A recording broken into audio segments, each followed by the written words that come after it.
Well, listen to me, and never forget it. Crime is a sucker's road, and those who travel it wind up in the gut of the prison or the grave. There's no other end, but they never learn. It was ugly from the start this time. Vicious blackmail that mushroomed into murder, and all because a wild artist on a hilltop, a man in a wheelchair, and a red-haired manicurist were held too tight together by one small ebony link. From the pen of Raymond Chandler, outstanding author of mystery, comes his most famous character and crime's most deadly enemy as we present The Adventures of Philip Marlowe.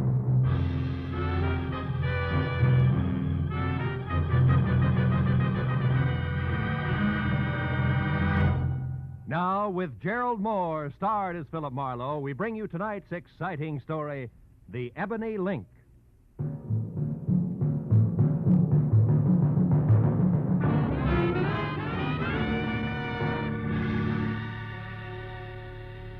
I'd spent a dismal day tracking down another wise guy who thought he could see fast money over the sights of a 45, but who ended up like they all do.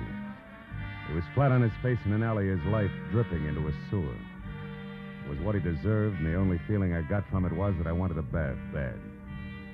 So I went home, but when I stepped out of the elevator and started down the hall, I knew I'd have to postpone it.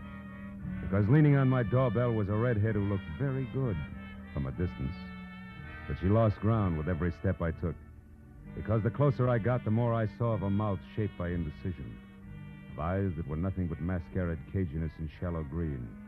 And flashy clothes that carried the kind of bargain basement label you can't tear off. Good evening. Looking for me? Yeah, you're a private detective named Marlowe. I am. Come on in. Have a chair, miss. Johnson, thanks. What's your difficulty, Miss Johnson? Oh, it's not me. It's my sister up in Santa Barbara. Can you go there right away, 812 Seaview Road? Maybe you should tell me what it's all about, huh? Well, she loaned a gentleman friend of hers some money. Okay. That's enough of the sister act, baby. What's the gag? Gag? I don't think I understand. Number one, there's no 812 on Seaview Road. It runs into the ocean at the 600 block. I know. I used to live there. But Number two, when picking a phony name, Johnson is the second most popular in the book. Yeah, but and number three, baby, me hiring out as a patsy of any kind is lousy for my business. So you better... Stick him up. Oh, no. I mean it, and I'll shoot if you follow me. Okay, kid. Just don't slam the door on your way out. She backed out fast, pulling the door closed as she went. I gave her 5 seconds head start and then looked in time to see the top of her hat disappearing down the stairs. But before I could follow her, the elevator gate slid open and a dapper man with a square face I'd seen somewhere before hailed me. Certainly glad I found you, sir. Remember me? Ramsey, Mr. Ivan Pack's chauffeur. Oh, yeah. He wants to see you, sir. Says it's very urgent. Yeah, but Well, okay, Ramsey. Where's Mr. Pack now? Waiting downstairs in the car, sir. I'll Oh. show you. We tried your office first, but it was locked. We're afraid you might have gone out of town. You aren't going, I hope. No, but it was close. By the way, how is Mr. Pack these days? Still confined to his wheelchair? Yes, sir. But he gets around fairly well with me to help him, of course. Mm-hmm. What's the matter, Mr. Marlowe? Looking for someone? Not exactly, Ramsey. Chances are she ducked out the back way and still running. Oh, I beg your pardon, sir. This way, Mr. Marlowe. Here we are. Oh. Hello, Ivan. Get in, Marlowe. Thank goodness we found you. Well, just drive around the block, Ramsey. He said it was urgent. Is it really that bad? Yes, it is. Roll up the glass there, Marlowe. It's best if even Ramsey doesn't hear this. Okay. That's it. Marlowe, I'm being blackmailed again. Huh? It happened 6 months ago for $10,000. This time it's $50,000. Brother. What have they got on you, Ivan? What's the lever? The lever is that I happen to love my wife, Leona. That I happen to feel it's my duty as a husband to protect her reputation and shield her from heartbreak. I still don't get it. Marlowe, I tell you this because you're the only person I can trust. Leona spent a year in prison back east when she was a kid, but that's nothing to be ashamed of all your life. I know. Take it easy. I'm sorry. Bluntly, I can't afford to throw that much money away. On the other hand, if I don't pay, they threaten to expose Leona as a jailbird. She couldn't stand that, Marlowe. Mm-hmm. I know her. She ran away the first time this happened. She said she wouldn't be that kind of burden for me.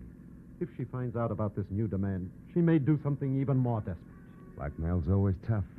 Who's doing it? I don't know. All we have to go on is this letter. Let's see it. Here. It's got an L.A. postmark. The stationery is a high grade that doesn't match that cheap envelope. Mm-hmm. The top of the page has been cut off, see? Yeah. Strange backhand, too, huh? Hey, this demands a payoff by 12:30 tonight. Why didn't you give me more time? I just got the letter this afternoon. Yeah. Look, Marlowe, I realize what you're up against. Try, will you? Find out who wrote that letter. I have two alternatives. Pay him, or kill him. Well, I'm no killer. I'll pay if I have to. But maybe, with luck and your help, we can find a soft spot in his armor. What do you say? Well, I'll try. Don't take any bets, Ivan.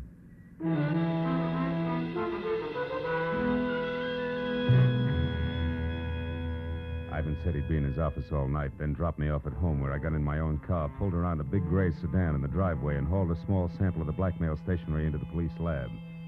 There I got a break. The boys had it classified in 30 minutes, and after another 30, handed me the names of 2 business houses and 12 hotels in the city that used it. It's too many to check in the time allowed, so I called Ivan Pack and started down the list. He stopped me at the 4th hotel, which was the Beverly Crest, with the word that his wife Leona had spent a lot of time and money shopping in the hotel's exclusive arcade.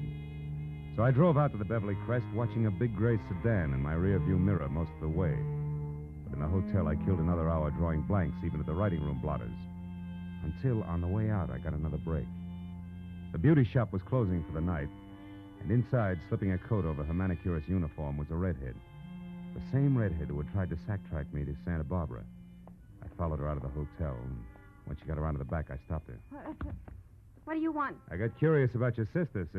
I don't know what you're talking about. I don't have a sister, and I never saw you before in my life. That's wishful thinking, baby. You can talk here or over a desk at police headquarters, but you're going to talk. Now, which is it? Wait a minute, no cop. All right. Okay, Marlowe, sure. I'll talk. I got a sister in Santa Barbara, all right. She's a mermaid. She comes up once a year to fish for seagulls, and she wanted you to bait the hook. Come on. Straighten it out. You're smack in the middle of a lot of trouble, and it's getting deeper fast. Believe me. No, I'm not, wise guy. You're in the middle. In fact, you got trouble right behind you. Stop.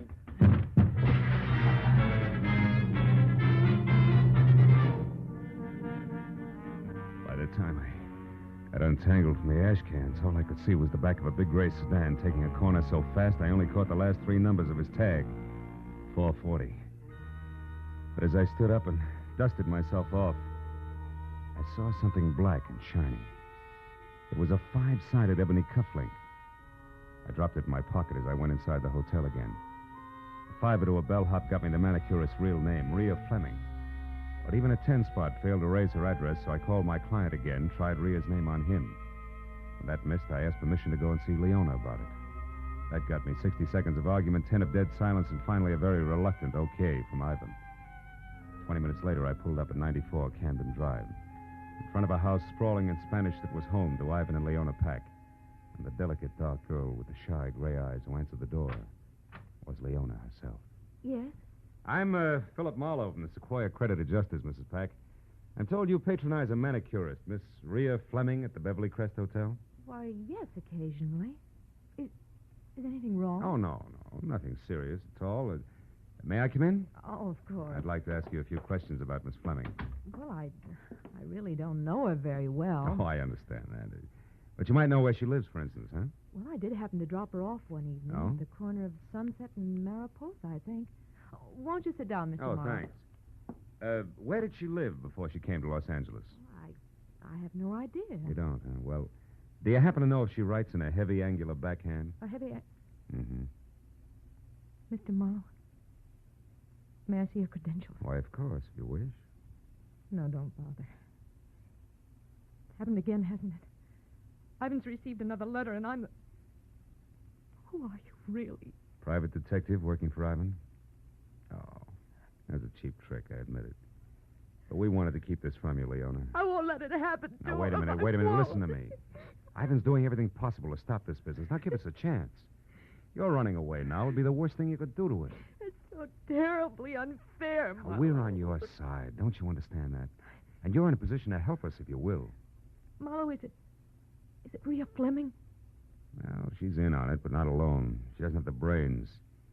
But whoever is behind it belongs to this ebony cufflink. Ever see it before, Leona? Think hard.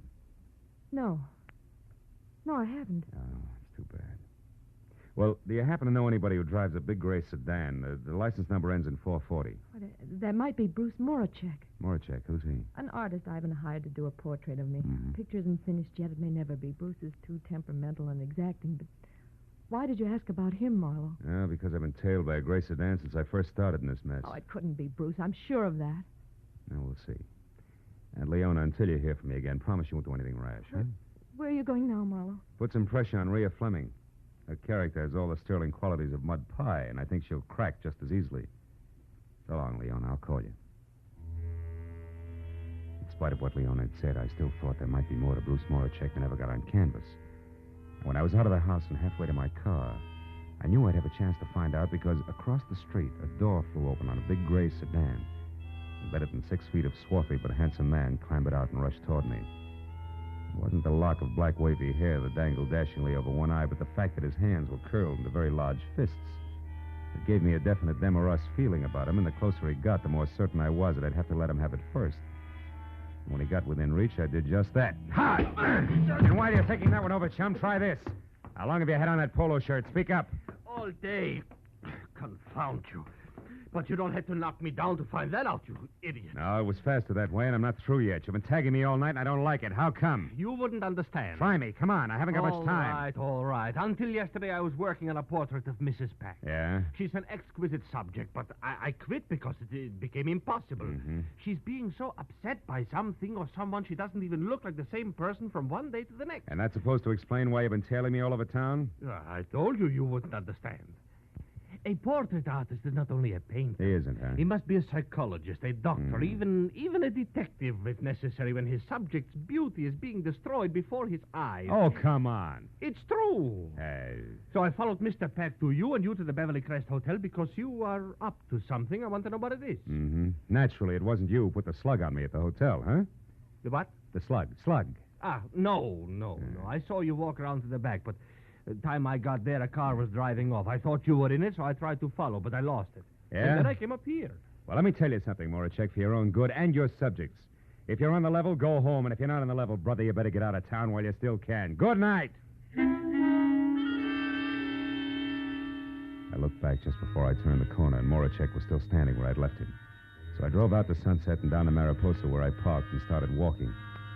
And why, it was more than an hour ringing doorbells, interviewing kids, husbands, and homemakers, and running down false leads before I finally found the mailbox labeled Rhea Fleming, rear, in a brown stucco 2 blocks south. I hacked my way through the underbrush hugging the front house to a converted guest cottage in the back, numbered 8811. I didn't bother to knock. I just walked in. Hey, darling, I was beginning to think you'd never get... Marlowe, get out.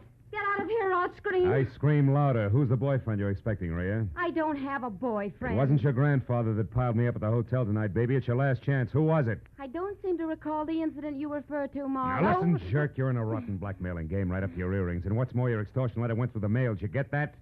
That's a federal rap. You can't beat it. I'm going to see that you don't because I'm sick and tired of fooling with you. You're too stupid to realize when you're licked. Federal rap. I didn't know that, Marlowe. Who are you calling? Cops, of course. I'm through. I'm putting you out of circulation right now. No, wait. Don't do that. I'll tell you who's with me. Okay. No, I can't. Rhea, come back here, you fool! No. Rhea! Holy smoke. Rhea, who was it? Who did this? Gee, I didn't figure it'd go this far. I just didn't realize. No, I guess you didn't, baby. One down and one to go.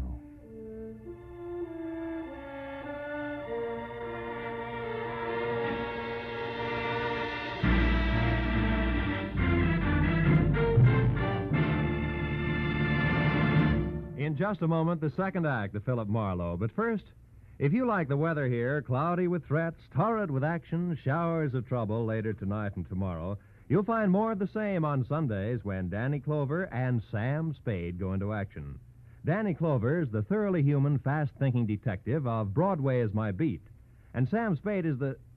well, who else but the Sam Spade of Dashiell Hammett's fertile, ingenious brain. On most of these same CBS stations tomorrow, you'll find Danny Clover prowling the Great White Way late in the afternoon and Sam Spade on the hunt in the evening. Now, with our star, Gerald Moore, we return to the second act of Philip Marlowe and tonight's story, The Ebony Link.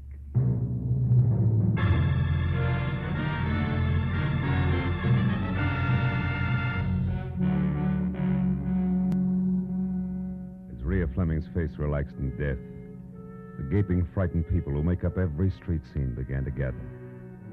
And as each newcomer timidly edged forward and then caught his breath at the sight of the dead girl, and in a small, tight voice asked whoever was standing next to him what had happened, only one thought kept running through my mind. Leona's blackmailer and the murderer of Rhea were one and the same.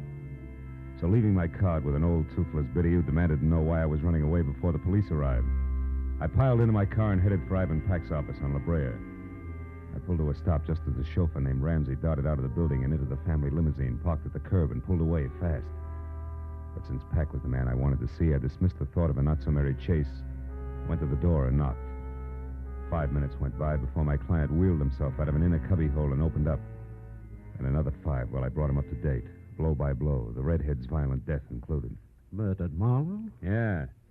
And for my money, the noose fits whoever she's working for, who was also the party that dropped me in the alley behind the Beverly Crest Hotel, and this Ebony cufflink and doing it. Ever see it before? Why, no, I haven't. You sure, Ivan? Sure it wasn't once holding a lot of fancy shirt together for one Mr. Moracek, maybe? Bruce? Well, why him, Marlowe? Because he's been tagging me all night. Say, tell me, Ivan, how well do you know him? I met him about 6 or 7 months ago at my club. I don't remember who introduced us. Yeah, well, that fits. The blackmail started just about that time. Now, look, just to make it a little tighter all the way around. You can't recall who recommended him to you as just the right man to paint Leona's picture, can you? No, I can't. Uh-huh. But on the other hand, Marlowe, neither can I recall having heard anything bad about him. No. Now, look, you say he's been following you all night. Close enough to do a time step. What are you getting at? Just this. Was he around the place where the girl was killed?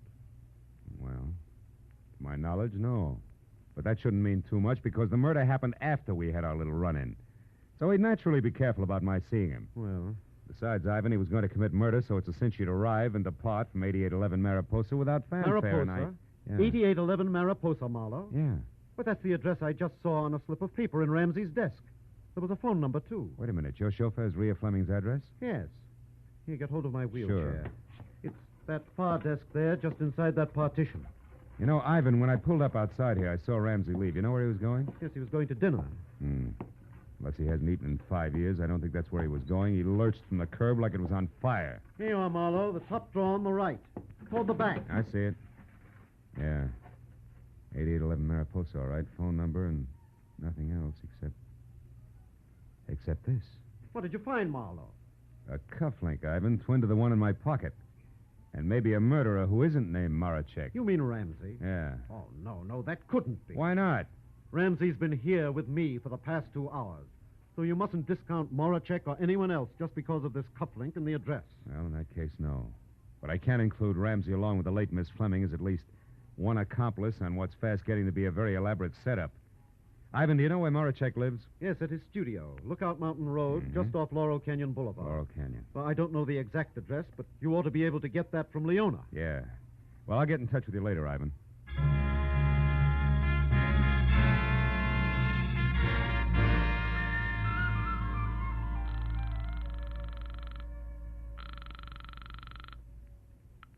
Hello? Marlowe, Leona. Now, listen hard. Did Bruce Moracek come up to see you after I left? Yes, he did. What'd he say? Well, only that he'd collided with you on the stairs and that he wanted to know who you were, what business you had with me. Did you tell him? Of course not. I wouldn't tell anybody anything about this. He didn't like that, huh? No, as a matter of fact, that's the reason he went home. Right away? Within 5 minutes. Oh. He said he was going back to his studio and would be there all night if I needed any protection. But why? Is it because of something you found out at Rhea's place? No, it runs the other way. It's what I didn't find out. She was murdered, Leona. She was... Rhea? Who could have done it, Phil? Whoever's blackmailing you, I'm positive. But whether or not that's Moracek, I don't know yet. Now, look, what's the number of his place on Lookout Mountain Road, Leona? Come on, fast. 173. 173. Oh, Thank Phil, you, must and be... goodbye.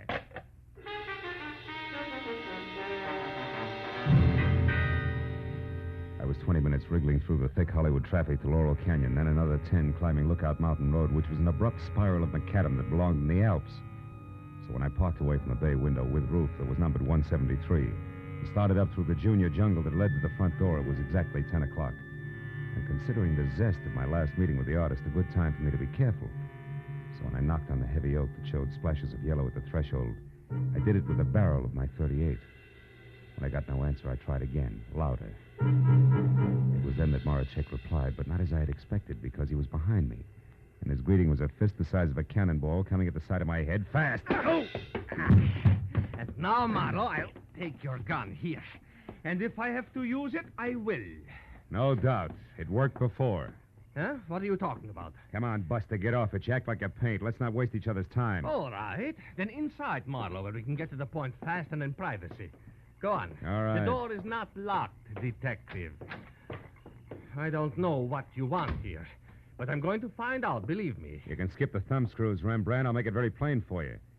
I want to know why you think you can get away with a doubleheader like blackmailing Leona and murdering your own accomplice. Any comment? Yes, you're either stupid or a raving maniac, Now listen, Marlowe. Moracek. No, you listen to me. Leona Peck is a good friend of mine, Marlowe. I'm very fond of her. I'm not going to stand here and be accused of blackmailing her. And I suppose that talk of murder at 8811 Mariposa also offends, huh? It does. And until you mentioned it, Marlowe, I didn't even know Leona's trouble was blackmail. And as for a murder at something or other Mariposa, I have been here painting since I last saw you. Which who will swear to? Nobody. Ah. But if you will step over here, you can see that this canvas is fresh, that the paint is still wet. It was my chance. The second he got in front of his canvas, he forgot he was holding my .38 in his hand. And as he talked, he pointed with the barrel like it was a paintbrush. When I was close to him and my right foot was against one leg of the easel, the time was right. Marlowe, are you satisfied? Not quite! Mr. Mullercheck. Now, since I'll also use this gun if I have to, get up. Oh, now Stand look over what there you against did. that wall. Oh. Come on. You're going to get a chance to tell that story again, Bruce boy, but this time to the police. And I... Hey, Mullercheck. What? That painting there. That's Leona, right? Huh? Of course that's Leona. Does it look like a battleship? No comment. But also, Mullercheck, it looks like a lot more, and by that I mean the answer to who's both the blackmailer of Leona and Rhea Fleming's killer. Now I think I know. Apologies and farewell, Buster. You're nothing worse than a sucker. But Marlowe, I don't understand. Where are you going? To Leona's place. Friend Ramsey is due there at the moment, and that may mean murder again. So long, Rembrandt.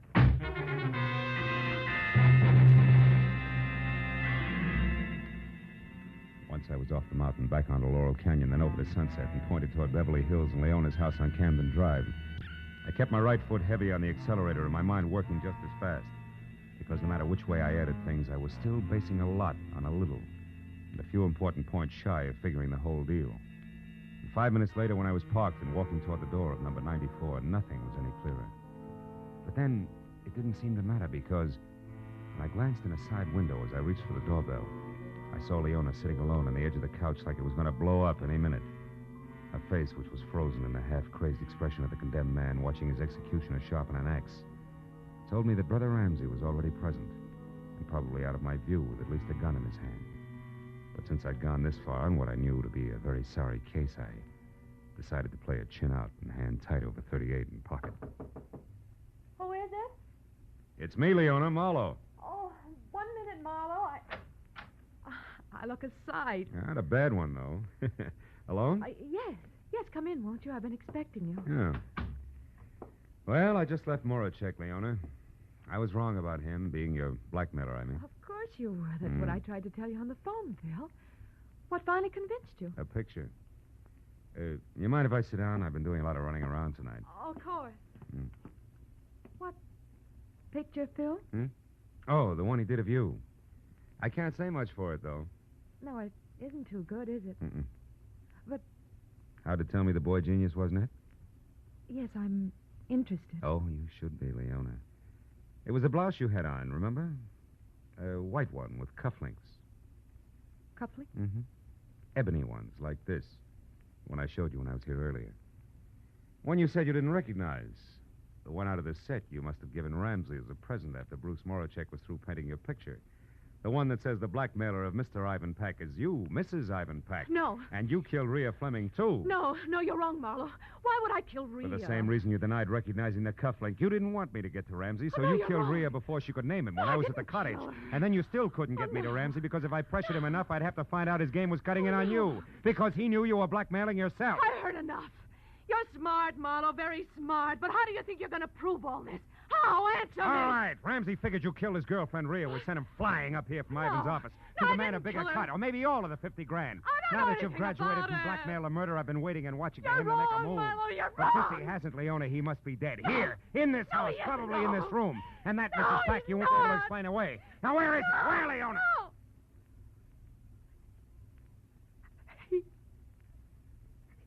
There, Marlowe. Behind the couch.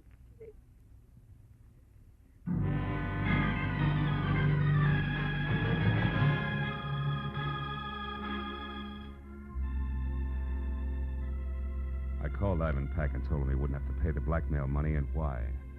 There was a long silence before he said goodbye, and I went to police headquarters where an uncomfortable hour and a half went by before homicide was satisfied and Leon had signed a complete confession.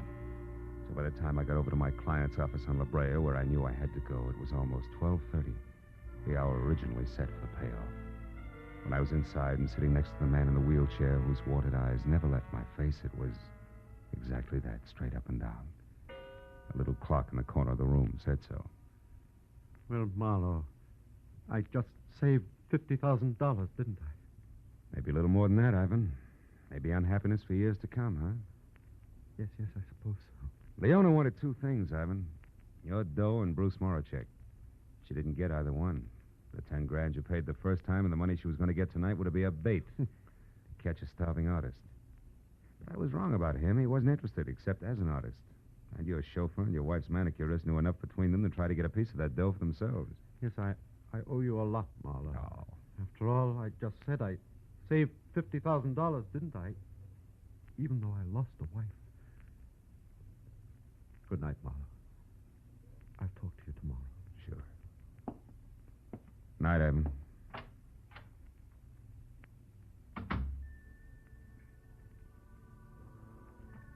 Outside, the night air was clear, almost cold. Felt good against my face, so when I got to where my car was parked, I didn't get in right away, but stood next to it. Thought about Ivan Pack, two people he trusted most, his wife and his chauffeur. One already dead, the other soon would be. I reached into my pocket for a cigarette and came out and stayed with the cufflink.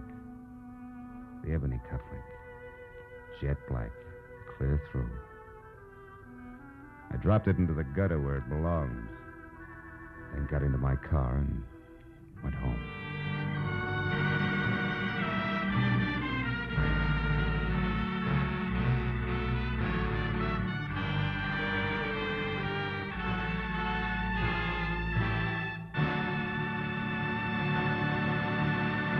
The Adventures of Philip Marlowe, created by Raymond Chandler, star Gerald Moore, and are produced and directed by Norman MacDonald. Script is by Mel Donnelly, Robert Mitchell, and Gene Levitt. Featured in the cast were Edgar Barrier, Gene Bates, Larry Dobkin, Georgia Ellis, and Ron Brogan. The special music is by Richard O'Runt. Be sure and be with us again next week when Philip Marlowe says... I was hired to find a thief, and I did. 1,000 miles from home. But first I found a hammy Othello, a lush with a Luger, and a fresh corpse in the closet. All because the only woman in sight wouldn't play fair.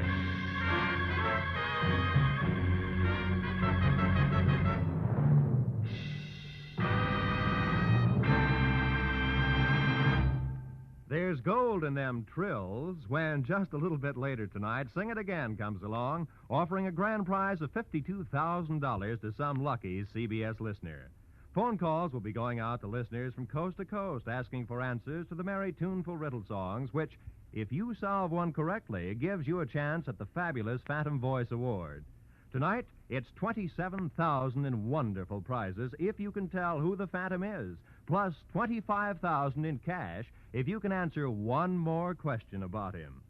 So stay tuned to CBS for Sing It Again, which comes along later tonight, and for Gangbusters, which follows immediately over most of these same CBS network stations. This is Roy Rowan speaking.